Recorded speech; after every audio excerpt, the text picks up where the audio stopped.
There we go. All right, friends, welcome to Daily Power Parsha. Formal welcome. It's Thursday, July 15th, 2021. And we are in the middle of the Torah portion of Devarim, the first portion of the book of Deuteronomy. And we have a lot to talk about. So yesterday, we finished reading number 4 for Wednesday. Today, we're going to jump into reading number 5. The theme of the reading was about the sin of the spies and the aftermath, and how 40 years of wandering came down as a result of the sin of the spies. Okay, and that takes us to reading number 5. This is Moses, of course, at the end of the 40 years, recalling what had happened 40 years prior. Here we go. Deuteronomy chapter 2, verse number 2, we begin. And the Lord spoke to me, saying, this is Moses talking to the people, recalling what God said to him 40 years prior. The Lord spoke to me, saying, you have circled this mountain long enough, turn northward. There's a beautiful insight that I want to share with you on this. You know, oftentimes we circle the mountains. I think there's an expression, I know there's an expression, circling the wagons. I don't know exactly what that expression means in all contexts. I think people use it for different contexts sometimes, but circling the mountain in this context means y'all have been just going in circles, right? Sometimes we go in circles because we're afraid or whatever it is, we're in a holding pattern and we're not moving forward. So God says at some point, now let's go forward. By the way, when did this happen? After 40 years or 39 years or 38 years, whatever it is. But at the end of the 40 years, this is when God told Moses, as Moses reports now, God told me, you've been circling long enough. Now it's time to go north. And let's continue. Verse number 4, and command the people saying, you are about to pass through the boundary of our kinsmen, the children of Esau, who dwell in Seir, and they will be afraid of you. Be very careful. Very interesting terminology, very interesting language that God spoke to Moses, right? You're about to go through the land of Esau, which is, by the way, known as Edom or Edom, E-D-O-M. They dwell in Seir. Again, Seir, Edom, Esau, all the same people, the same nation, the same area. They will be afraid, be very careful. What does it mean to be very careful? So, right? Yes, Donna says time to climb the mountain. Exactly. No more circling, a time to climb. So, what does that mean to be careful? Verse 5, you shall not provoke them. Don't start up with them. For I will not give you any of their land, not so much as a footstep, not even a foot of their land, because I have given Mount Seir to Esau for an inheritance. So I feel like I want to go back to yesterday's reading for a moment. So you see this last verse of yesterday's reading? They turned and journeyed after the decree came down for 40 years of wandering. They turned and journeyed the desert by way of the Red Sea. Okay, and we circled Mount Seir for many days.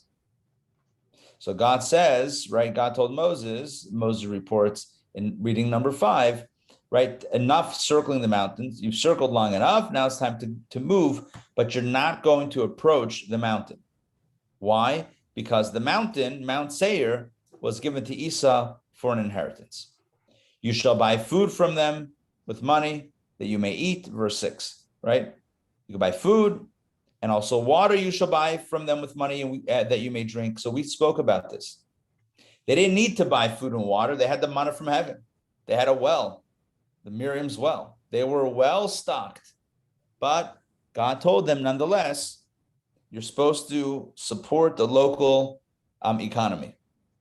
So that was their way of benefiting the people that they were going to go, that they were intending to pass through, the nation, Esau's descendants, right? So this would be a way to support the local economy. Why should you not provoke them? For the Lord your God has blessed you in all the work of your hand. He knows of your walking through this great desert. These 40 years that the Lord your God has been with you, you have lacked nothing. So in other words, you've been blessed. You have plenty. You have whatever you need: food, water, clothing, shelter, everything. 40 years of protection. When you go through that land, support the local economy. But Hashem has blessed you. I need to mention something that the mystics tell us about this verse. It says, Hashem has blessed you in all the work of your hand. And the mystics tell us that this defines the nature of work. You see, oftentimes, especially nowadays, people think that what earns money is their soul and their mind. And the Torah reminds us it's all from God. The blessings of Parnasa, the blessings of livelihood, come from Hashem. So yes, we do need to work, but the work needs to be limited to our hands. It's not literal, but it's a figurative idea. Where should our heads be? Our heads should be in something higher, purpose, right? Our headspace. What should be our goals, our dreams, our aspirations, our vision, our personal mission statement? It should be about the things that are important, not about the work. Work needs to be done, but work should not consume us. And for this, I'll tell you a story. There was once a chassid, there was once a disciple of the fifth Rebbe of Chabad. The Rebbe was known as the Rebbe Rashab, Rabbi Shalom Dov Ber Schneerson. And this Rebbe had many, many, many chassidim back in Russia.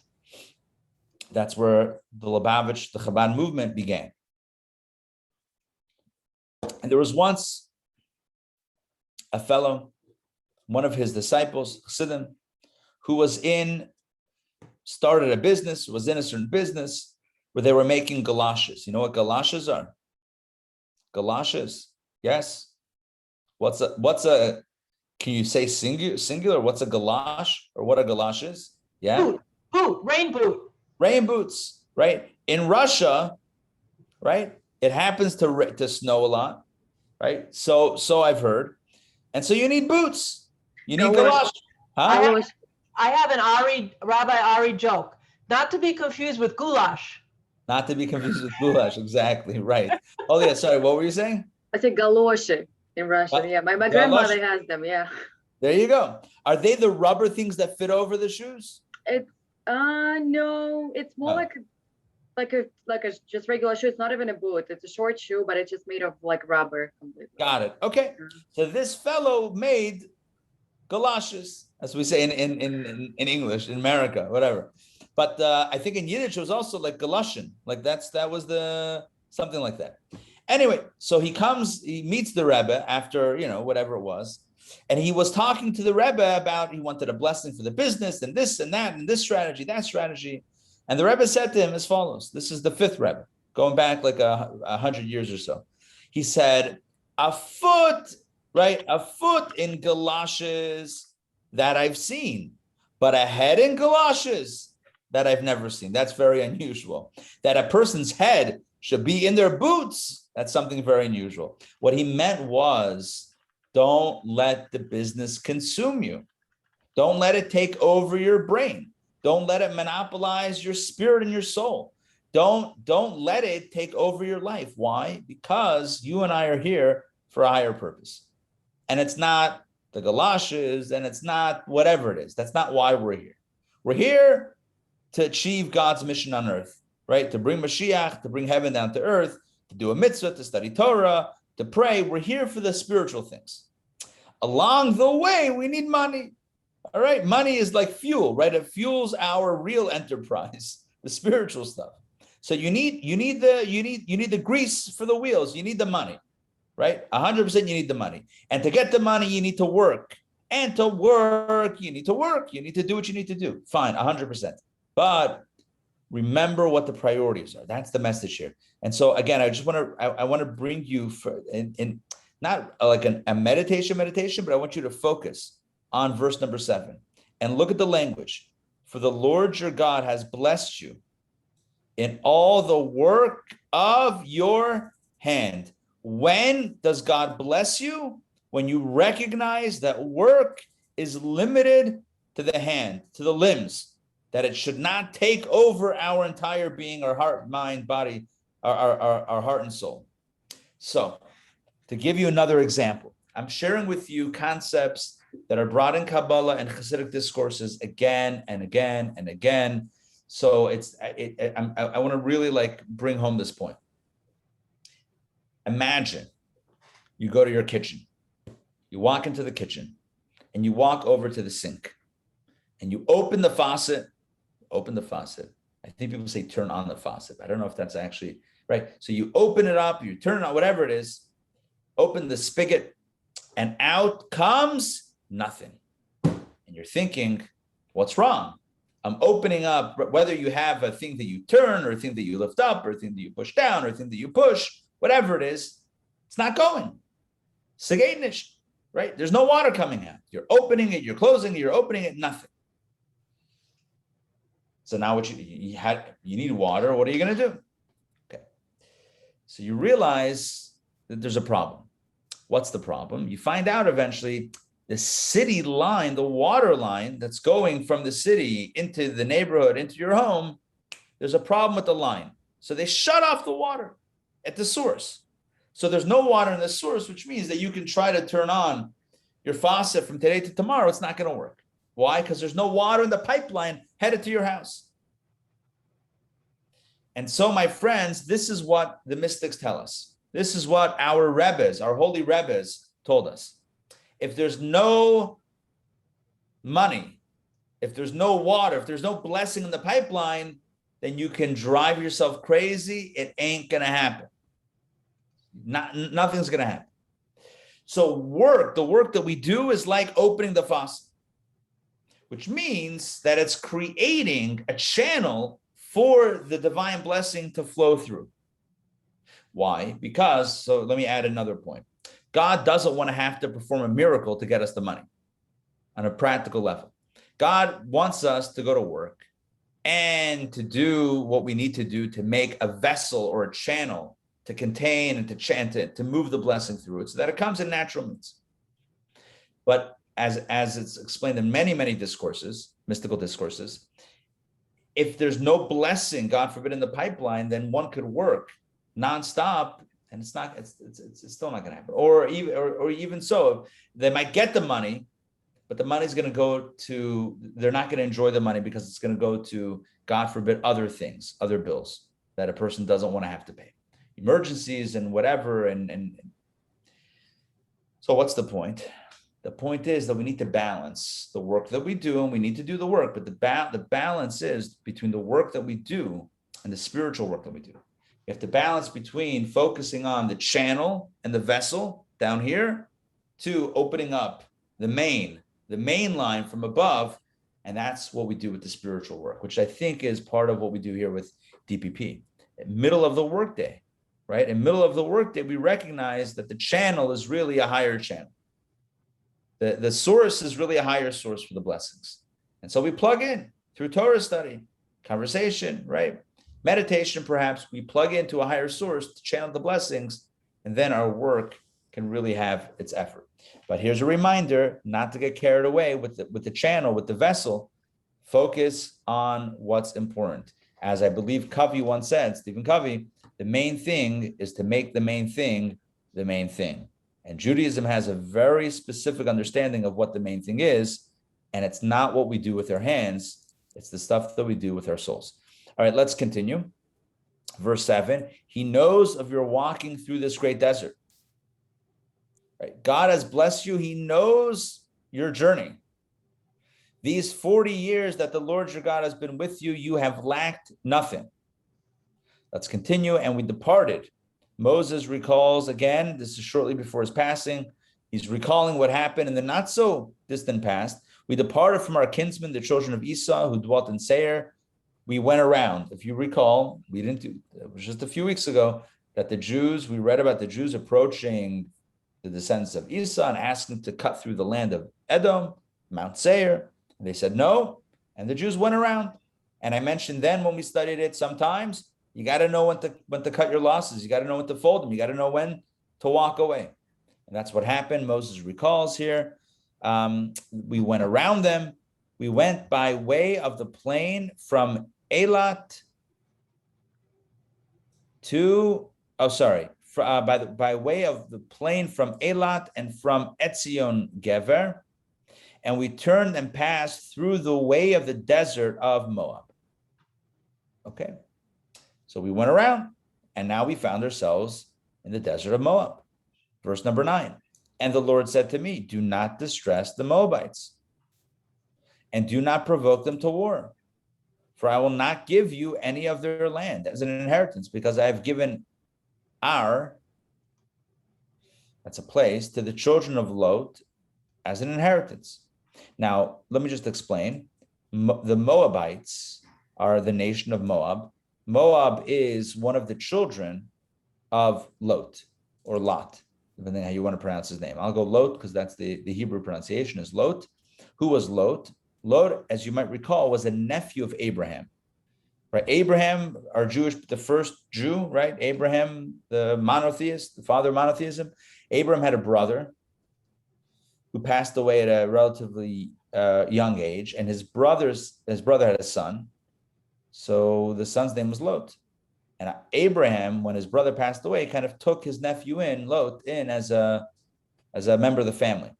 Eventually, the Torah says they got into a fight about the land, about the grazing of the animals. And so Abraham and Lot parted ways.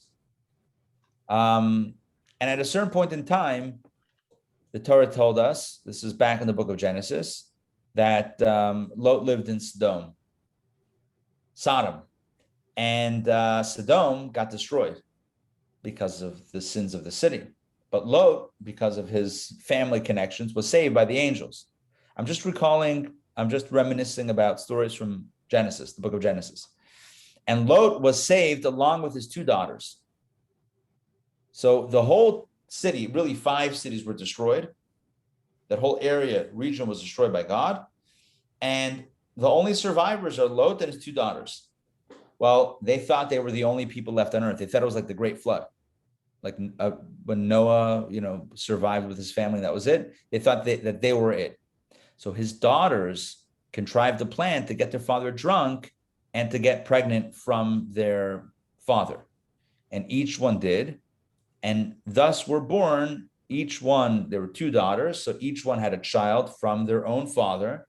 But again, they thought that they weren't correct, but they thought that the whole world was destroyed. And this is the only way to continue the population. It was only that region, but they didn't know. There was no Twitter then to check in on how other things are going. So they had 2 children, Ammon and Moab. Well, Moabites are from that nation of Moab. By the way, Moab is an acronym for Me'av, which means from father. So, literally the name is the daughter saying, I got pregnant from father. Anyway, but that's for another time, discussing why the name was given in such a blatant way, so to speak. Getting back to the story, so God says, do not distress.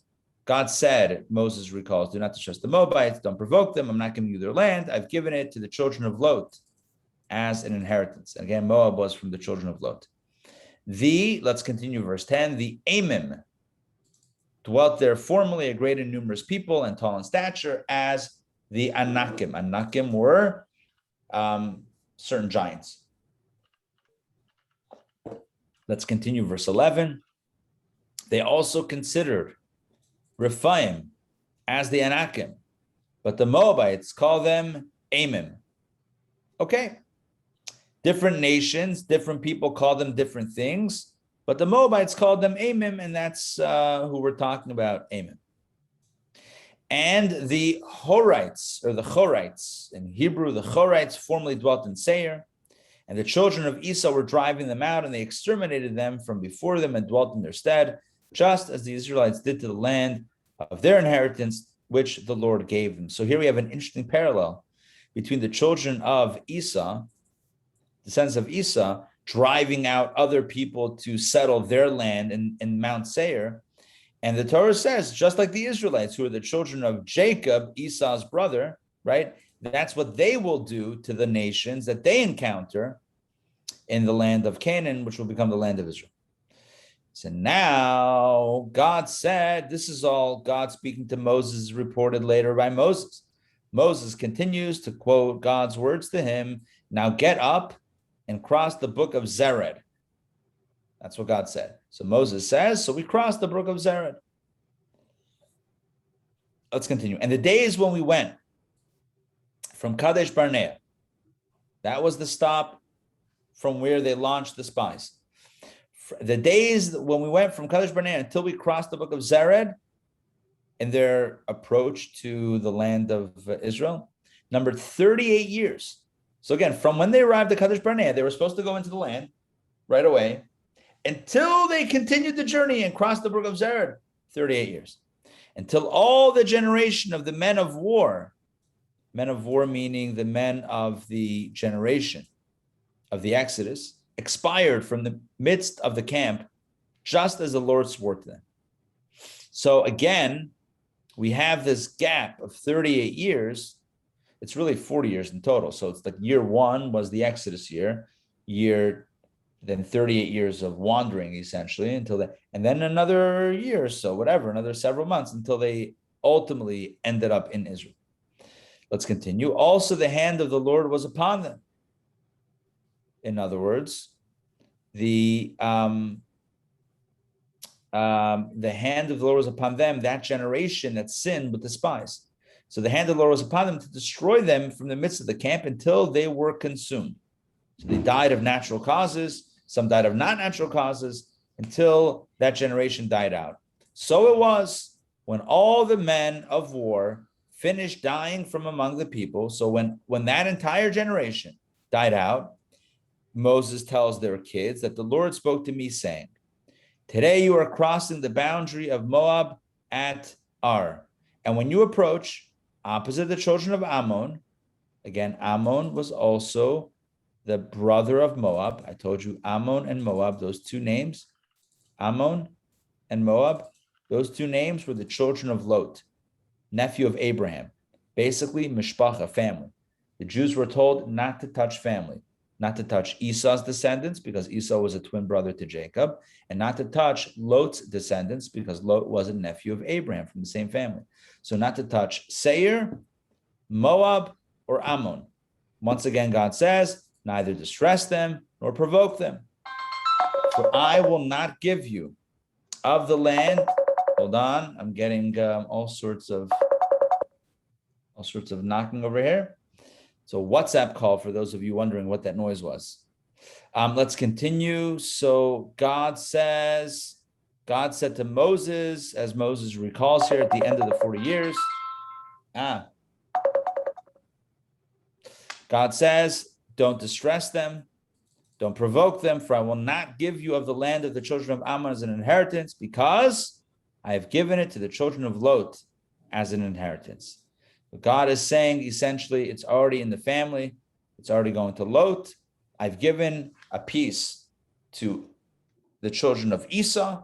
I've given a piece to Moab, to Ammon, the descendants of Lot. Don't touch. It too is considered a land of Rephaim. Rephaim dwelt there informally, and the Ammonites, right? We're talking about Ammon. The Ammonites call them Zamzumim. What a name. What a great name. Zamzumim. A great, numerous, and tall people as the Anakim, like the giants. But the Lord exterminated them before them, and they drove them out and dwelt in their stead. Again, the Torah is connecting the experience of the children of Lot to the experience of the children of Israel, that they too had to drive out other people to inherit their land, etc. As he did the same to the children of Esau, dwelt in Seir, when he exterminated the Horites from before them, the Horites before them, and they drove them out and dwelt in their stead, even to this day. Okay, so again, it's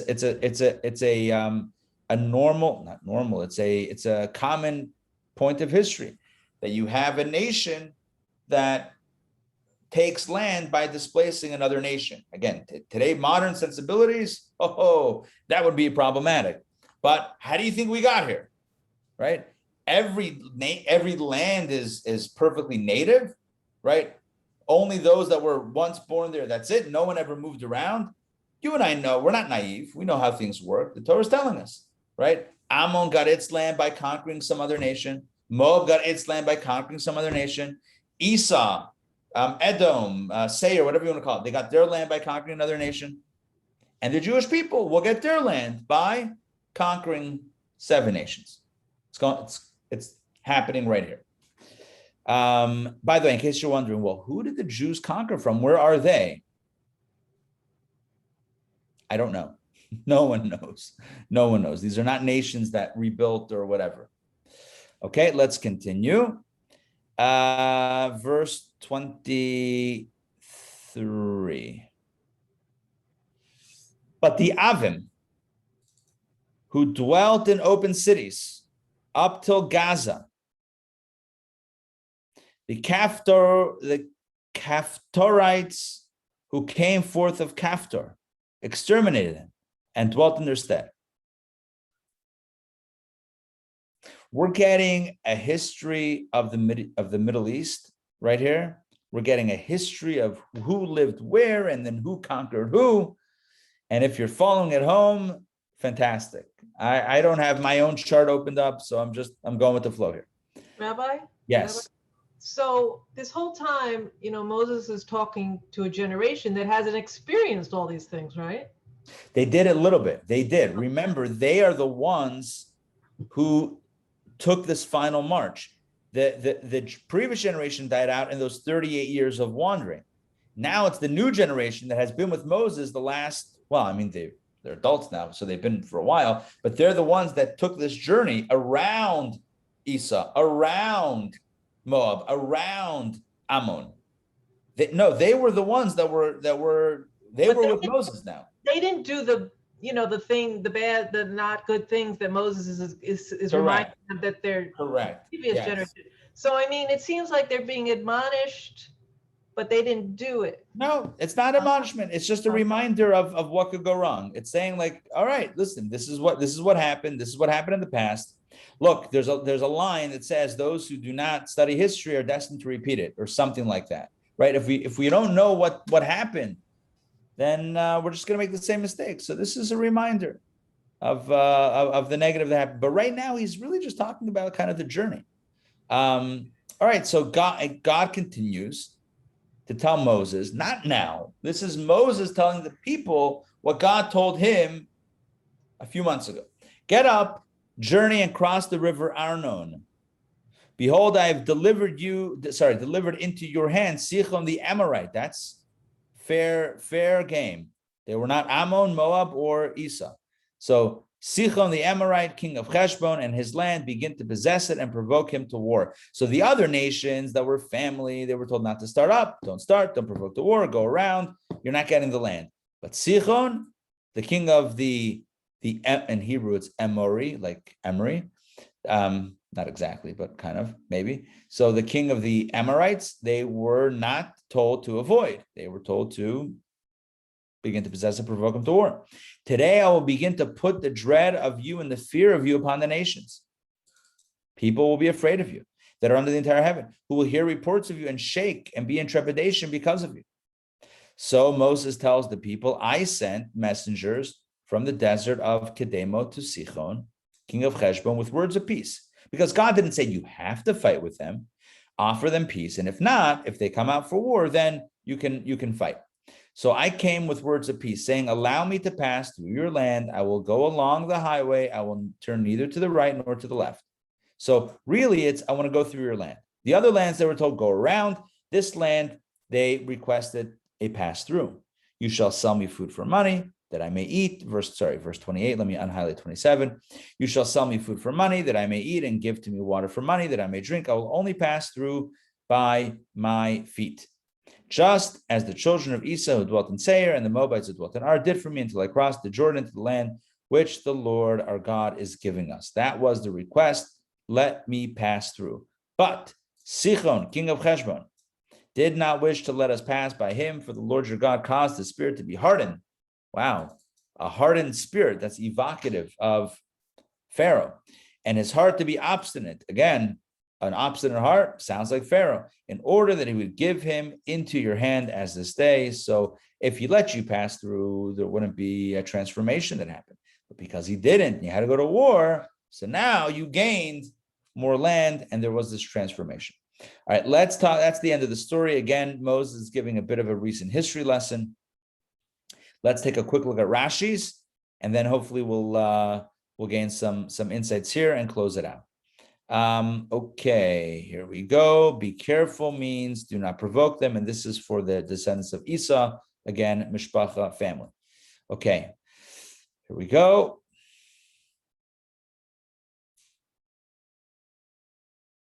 Very interesting. I've given Mount Seir to Esau for an inheritance. What does that mean from Abraham? I gave 10 nations to Abraham, 7 of them for you, the 7 of Canaan, and the Canaanites, the Kenizzites, and the Canaanites, who are Ammon, Moab, and Seir. One of them is for Esau, the other 2 are for the children of Lot, as I mentioned before, as a reward for Lot, for going with him, Abraham, to Egypt, for keeping silent when Abraham said regarding his wife, she's my sister. He treated him, Lot, as Abraham's son to inherit part of the land. Basically, the Torah tells us that shortly after Abraham and Sarah arrive in the land of Canaan, the land that will become Israel ultimately. So there was a famine. They had to go down to Egypt. And in Egypt, Abraham was concerned that they would kill him to take his wife. So he said to his wife, Sarah, tell them that she's my sister. Lot was traveling with them as the nephew, and he kept quiet. He went along with the plan. So in the merit of him, being on board and doing what the family wanted, so he got rewarded as part of the family, the Abrahamic family, and he got a piece of the land of Israel, or the land at least, in that area right outside of Israel.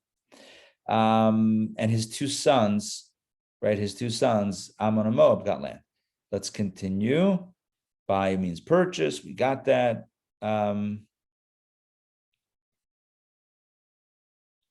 Interesting. The Lord your God has blessed you. Look at Rashi. This is an interesting Rashi. Therefore, you should not be ungrateful for his goodness to you by acting as though you were poor. Look at that. Don't be ungrateful by acting that you're poor.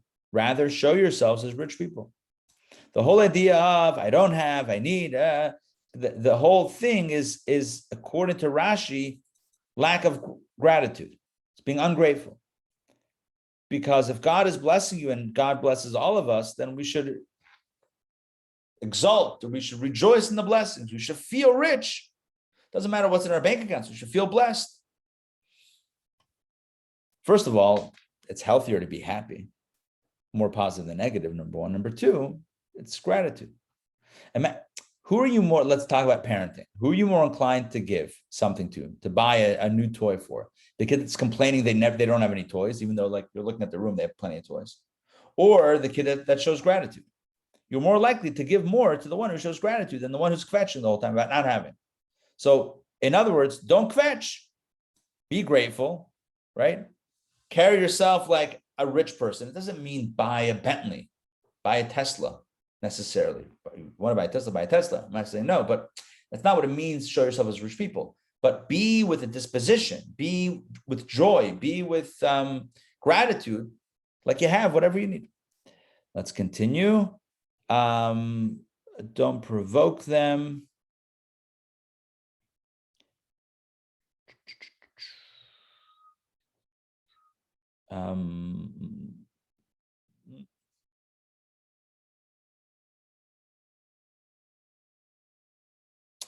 Okay, here we go. The hand of the Lord was against them. Oh, that's interesting. Here it says upon them, and here it says against them. All right, this one could bring up to the editors of Chabad.org. Okay, this is Rashi quoting the verse, and they use a different translation. This is not punctuation. This is literally a translation that is upon or against, an inconsistency in the Rashi that's quoted right beneath the verse. So you guys can point that out. If anybody wants to be the editor for Chabad.org, you can do that.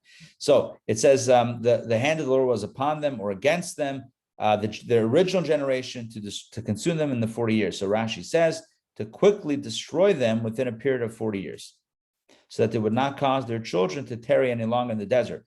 Basically, there was a balance between allowing that generation to live out its life, but also making sure that it doesn't stretch beyond 40 years, because everyone of that previous generation that was an adult had to be gone before the next generation went into the land. So it moved a little bit quickly.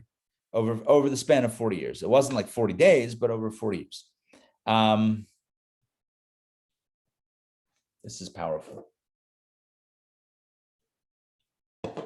So Moses says it was after the men died that the Lord spoke to me. Rashi says, but since the spies were sent until now, the end of the 40 years, the word vayedaber, which means that God spoke to Moses with endearment, is not mentioned in the section, only vayomer, which means a less endearing form of communication.